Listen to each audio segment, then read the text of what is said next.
अस्सलाम वालेकुम नाज़रीन गिरामी।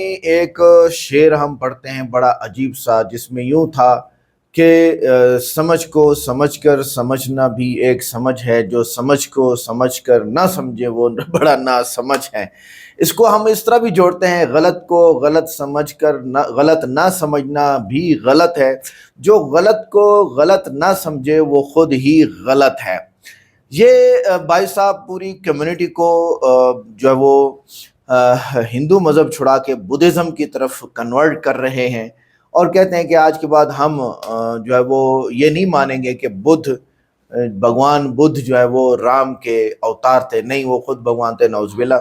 आइए देखते हैं ये कन्वर्ट्रेशन जो है, जिसको मैंने शेर पढ़ा कि गलत को गलत समझकर भी गलत ना समझना बहुत ही गलत है। ये बात यहाँ पे सादिक आती है कि देखो, आप एक चीज गलत है उसको छोड़ रहे हैं, फिर आगे गलत में जा रहे हैं, एक दलदल से निकले दूसरी में जा रहे हैं। थोड़ा स्टडी कीजिए, उसके प्रूफ लाइए और उसके बाद आप बोलिए हाँ जी ये ठीक है, ये गलत है। हम प्रूफ देंगे कि क्या सही है क्या गलत है। वीडियो के एंड पे वीडियो को लाइक करें, चैनल को सब्सक्राइब करें, वीडियो को व्हाट्सएप पे जरूर शेयर करें, कमेंट करके बताइएगा वीडियो कैसी लगी। आइए देखते हैं। किसी और का नहीं, मैं ब्रह्मा विष्णु और महेश को कभी ईश्वर नहीं मानूंगा और न मैं उनकी पूजा करूंगा। मैं राम और कृष्ण को ईश्वर नहीं मानूंगा और उनकी कभी नहीं पूजा नहीं करूंगा। मैं भगवान बुद्ध विष्णु का अवतार है, इसे कभी नहीं मानूंगा। मैं ऐसे प्रचार को पागलपन और झूठा प्रचार समझता हूँ। मैं श्राद्ध कभी नहीं करूँगा और न ही कभी पिंडदान करूँगा। मैं बौद्ध धर्म के विरुद्ध किसी भी बात को नहीं मानूंगा। मैं कोई भी क्रियाक्रम ब्राह्मणों के हाथ से नहीं कराऊंगा। मैं सभी मनुष्य एक समान हैं, इस सिद्धांत को मानूंगा। मैं समता की स्थापना के लिए प्रयत्न करूंगा। मैं भगवान बुद्ध के अष्टांगिक मार्ग का पूर्ण रूप से पालन करूंगा।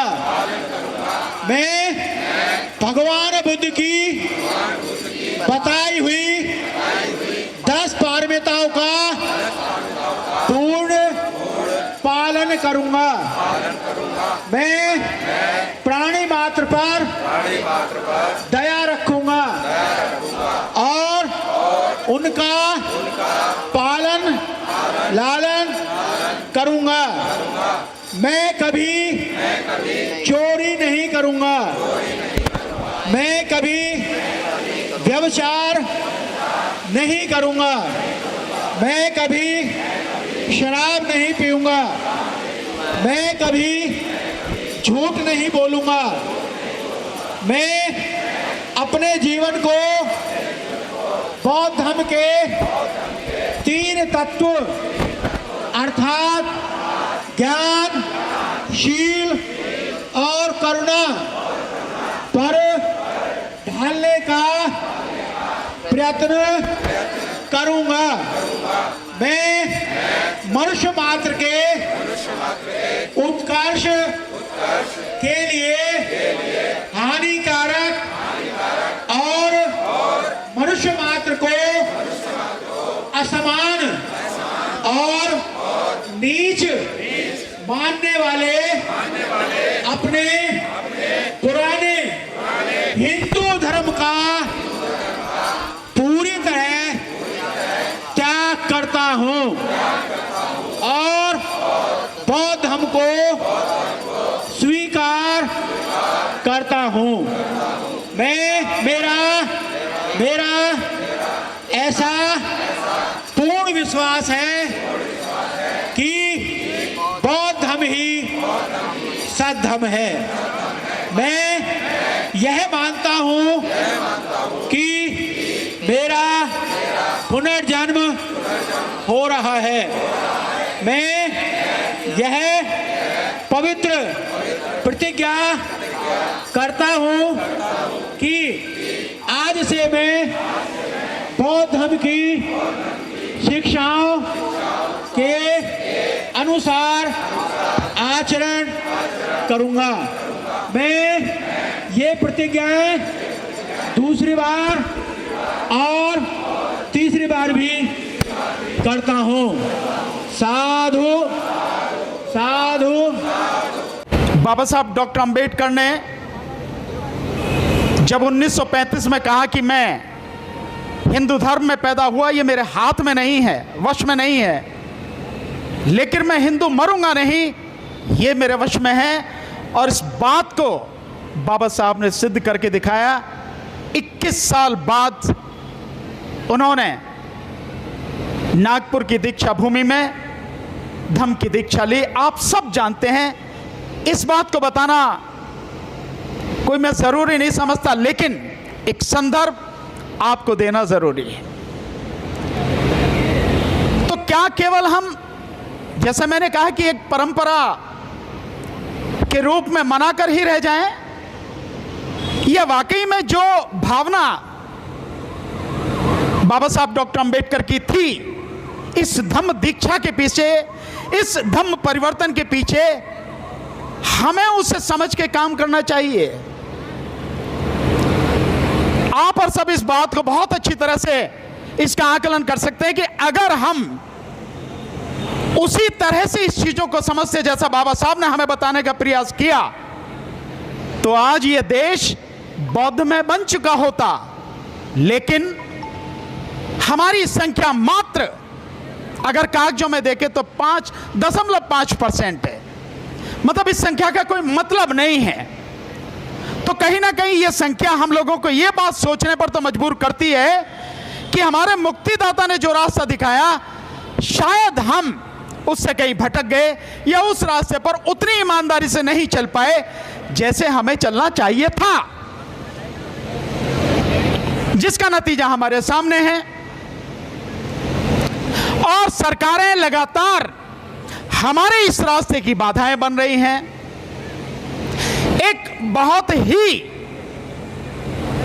इस समय का सबसे बड़ा प्रहार जो भारत सरकार ने किया है वो है सोनम वांगचुक की गिरफ्तारी एनएसए में। कौन है सोनम वांगचुक? बुद्धिस्ट है, लद्दाख में रहने वाले जो बौद्ध हैं उन्हीं में से है ना वो। सो धम्म पर हमला लगातार उनका हो रहा है, और केवल एक बार नहीं, लगातार ये सरकार इसी तरह के हमले कर रही है। पर हम लोग क्या कर पा रहे हैं साथियों? मैं मानता हूं कि आज का दिन इस बात के लिए जरूरी है, हम इस बात को बहुत ईमानदारी से सोचें, इस गहराई से सोचें कि हमारे लिए सही क्या है और हमें करना क्या है। मैं समझता हूं इसमें बहुत ज्यादा कोई बहुत गहराई में जाने की भी जरूरत नहीं है। अगर हम ईमानदारी से, बाबा साहब ने जो 1956 में धम्म दीक्षा के समय भाषण दिया था, जो बात उन्होंने बताई, और आज की तारीख में धर्मांतर क्यों के नाम से बहुत छोटी सी एक किताब लिखी है और हर जगह अवेलेबल है, यहां भी किताबें बिक रही हैं, आपको यहां भी मिल जाएगी। उसी को ईमानदारी से अगर पढ़ लें और समझ लें तो ये धर्मांतर क्यों होना चाहिए, हमें बौद्ध क्यों बन जाना चाहिए, उसके विषय में जितने भी सवाल हैं उन सब का जवाब आपको उसी में मिल जाएगा। कहीं और जाने की जरूरत नहीं है। पर अगर ऐसा नहीं हो पा रहा है तो कहीं ना कहीं हमें अपने अंतर्मन में झांकने की जरूरत है साथियों। हम अक्सर हमारी लड़ाई होती है रिजर्वेशन के ऊपर। हमारा रिजर्वेशन छीन लिया। ये रिजर्वेशन तो आज नहीं तो कल एक दिन खत्म होगा ही होगा। हालांकि इसके इंटरप्रिटेशन में भी थोड़ा सा अंतर है। जो लोग नहीं जानते वो कहते हैं 10 साल के लिए रिजर्वेशन था और अभी तक क्यों चल रहा है। पर जो लोग जानते हैं वो ये जानते हैं कि 10 साल का रिजर्वेशन केवल राजनीतिक रिजर्वेशन है। बाकी जो रिजर्वेशन है वो हमारा हमेशा के लिए है। वो संविधान के मूल अधिकारों में शामिल है। आर्टिकल 14 और 16 में शामिल है साथियों। सो वो हमेशा रहने वाला है।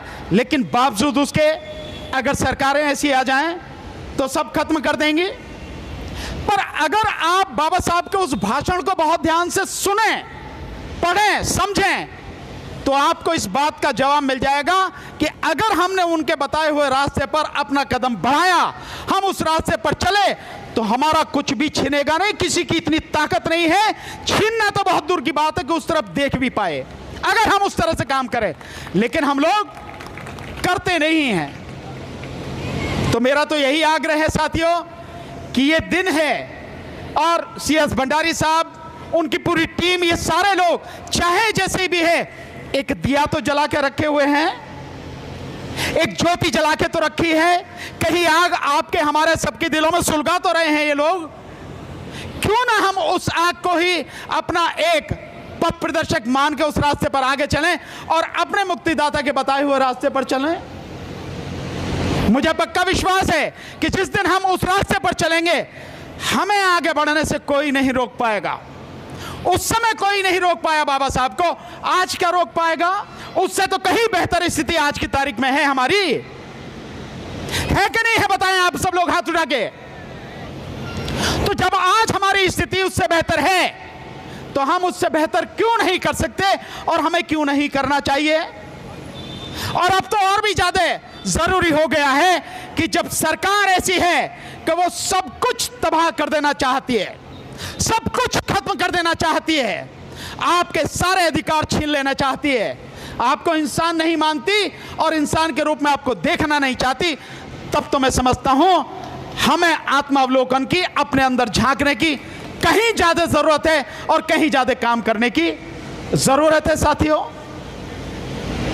मैंने तो मानव साहब काशीराम जी को कभी देखा नहीं और कभी रूबरू सुना नहीं, कभी उनका कैडर भी नहीं लिया, पर मैं जानता हूं कि यहां से कई लोग बैठे होंगे जिन्होंने मान्यवर साहब का कैडर लिया होगा। ऐसे बहुत लोग होंगे। उन्होंने भी हमें यही रास्ता दिखाया, उन्होंने भी हमें आगे बढ़ने के लिए रास्ता दिखाया। पर क्या हुआ? उनके जाने के बाद हम क्यों चुप बैठ गए या क्यों हम उसको आगे नहीं बढ़ा पाए साथियों? तो कहीं ना कहीं आज का दिन, क्योंकि बोलने वाले और साथी हैं, सभी बोलेंगे, आपको सभी को सुनना चाहिए। पता नहीं किसकी कौन सी बात अच्छी निकल जाए, हमें रास्ता दिखा दे। सो मेरा जो समय है, मैं अपने समय का सम्मान करते हुए और जो मुझे साथियों ने समय दिया उसका ध्यान रखते हुए अपनी बात को खत्म करूंगा। लेकिन इस बात के साथ हमें आत्मावलोकन की, अपने अंदर झांकने की, आत्म परीक्षण करने की बहुत जरूरत है साथियों।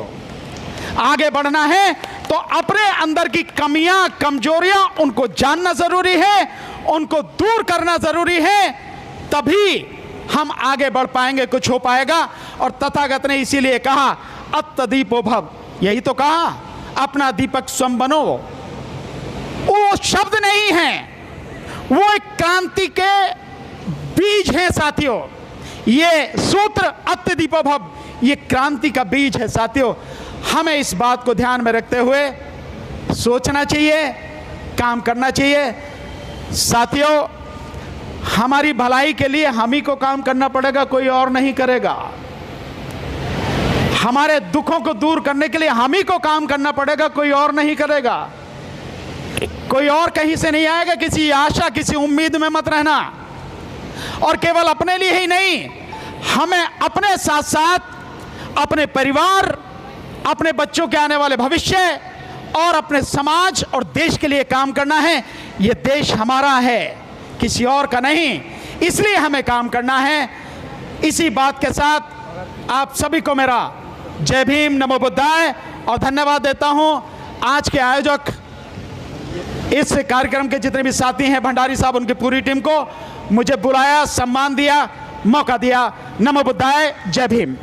तो नाज़रीन गिरामी, ये थी आज की वीडियो जिसमें मैं तो इबरत हासिल कर रहा हूँ कि इस वक्त मैं अपने स्टडी, अपने चॉइस के ज़रिए से मैं मुस्लिम हूँ। क्यों मुस्लिम हूँ?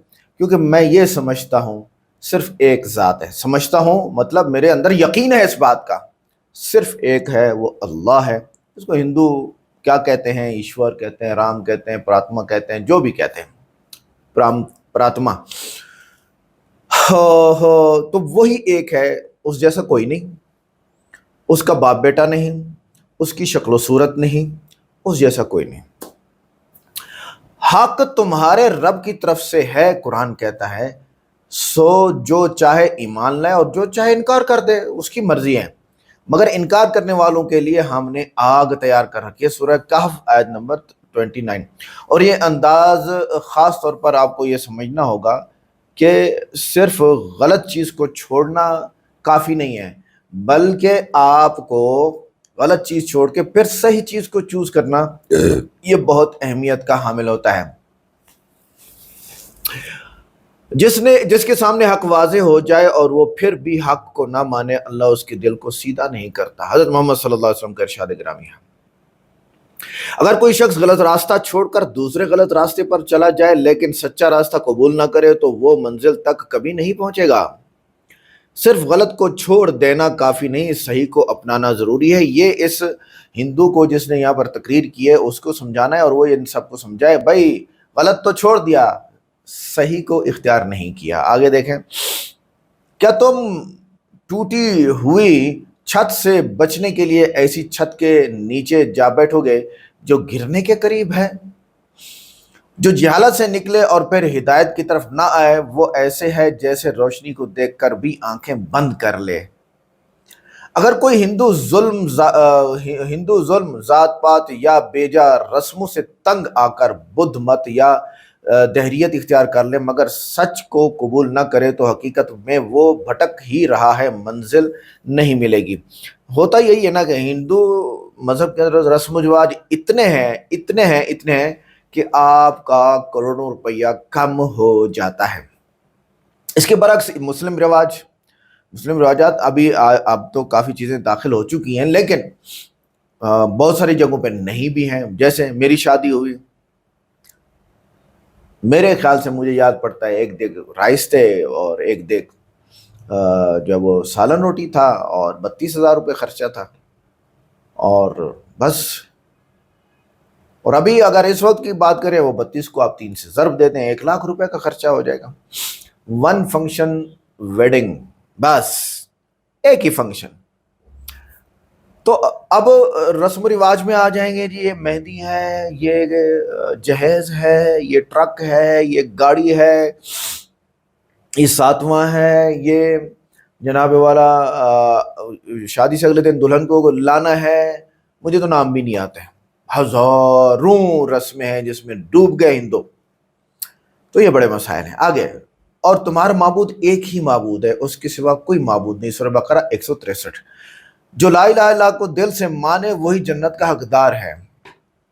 ताद्दुद खुदा, अवतार या इनकार खुदा, ये सब हकीकत से दूर हैं। अगर कायनात का नज्म एक है तो खालिक भी एक है, ये अकल का फैसला है। पूरी दुनिया में एक सूरज है ना, एक चांद है, एक रात है, एक ही दिन है, एक ही पानी है, एक ही ज़मीन है, एक ही आसमान है, सितारे एक जैसे हैं, इंसान है, खाते हैं सारे, पीते हैं, सुबह वॉशरूम चले जाते हैं। आगे चलिए जी, कुरान। और जो तागूत का इनकार करे और अल्लाह पर ईमान लाए तो उसने मजबूत सहारा पकड़ लिया। सूरह बकरा आयत नंबर 256। ईमान यह है कि बातिल को झुटलाया जाए और हक को मान लिया जाए। यह रसूलुल्लाह सल्लल्लाहु अलैहि वसल्लम का इरशाद गिरामी है। जैसे बीमारी का पता हो, जिसे बीमारी का पता हो और दवा ना ली जाए, तो इल्म फ़ायदा नहीं देता। इसी तरह बातिल को गलत जानना काफ़ी नहीं जब तक कि हक़ को कबूल ना कर लिया जाए, ये ज़हन में रखिएगा। तो लिहाजा गलत को गलत ना समझना भी गलत है, और जो गलत को गलत समझकर भी ना समझे वो सबसे बड़ा गलत है। वीडियो कैसी लगी, वीडियो को लाइक करें, चैनल को सब्सक्राइब करें, वीडियो को व्हाट्सएप पे ज़रूर शेयर करें, कमेंट करके बताइएगा वीडियो कैसी लगी। मिलते हैं नेक्स्ट वीडियो में। अस्सलाम वालेकुम।